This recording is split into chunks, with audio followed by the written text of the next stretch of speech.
बुलढाणा येथे 10 ऑगस्ट रोजी सुमारे 24 कोटी 50 हजार रुपये खर्च करून तयार करण्यात आलेल्या स्त्री रुग्णालय आणि कोविड रुग्णालयाचा लोकार्पण सोहळा माननीय मुख्यमंत्री यांच्या हस्ते व्हिडिओ कॉन्फरन्सिंगद्वारे संपन्न झाला।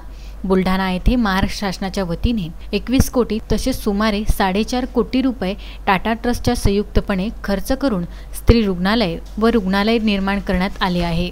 तसेच 1.25 कोटी रुपये खर्च करून अत्याधुनिक लॅबोरेटरी तयार करण्यात येत आहे। या रुग्णालयात अत्याधुनिक मशिनरी व सोयी सुविधा उपलब्ध करण्यात आली आहे।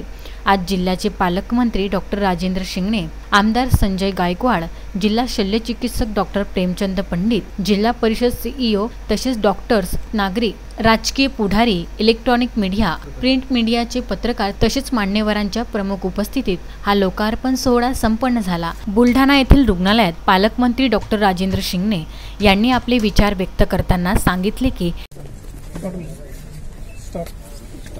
आज महाराष्ट्र राज्याचे मुख्यमंत्री माननीय उद्धवजी ठाकरे साहेब यांच्या हस्ते बुलढाणा येथे 21 कोटी रुपये महाराष्ट्र शासन आणि जवळपास 4.5 कोटी टाटा ट्रस्टच्या माध्यमातून असं संयुक्तपणे उभे केलेलं हे स्त्री रुग्णालय प्लस कोविड रुग्णालय याचा लोकार्पण सोहळा नुकताच पार पडलेला आहे आणि इथून पुढच्या काळामध्ये बुलढाणा जिल्ह्यातील जे काही कोविड पेशंट राहतील त्या पेशंटच्या सोयीसाठी अत्याधुनिक अशी व्यवस्था या दवाखान्याच्या माध्यमातून आपण निर्माण केलेली आहे।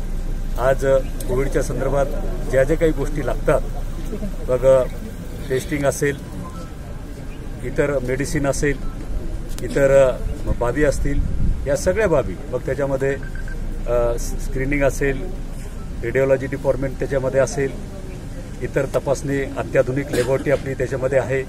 त्याचबरोबरीनं या ठिकाणी 1.25 कोटी रुपये खर्च करून आपली लॅबोरेटरीसुद्धा तयार होत आहे आणि म्हणून अशा पद्धतीनं अत्याधुनिक असं हे रुग्णालय आज माननीय मुख्यमंत्र्यांच्या हस्ते लोकार्पण झालेलं आहे। महाराष्ट्र शासनाच्या 21 कोटी रुपये टाटा ट्रस्टच्या 4.5 कोटी रुपये असे संयुक्तपणे खर्च करून हे रुग्णालय निर्माण करण्यात आले आहे, ज्याचा लोकार्पण सोहळा मुख्यमंत्री उद्धवजी ठाकरे यांच्या हस्ते करण्यात या लॅबोरेटरीमध्ये सर्व प्रकारच्या टेस्ट घेण्यात येणार आहे। मोहम्मद फारूक, विदर्भ न्यूज, खामगाव।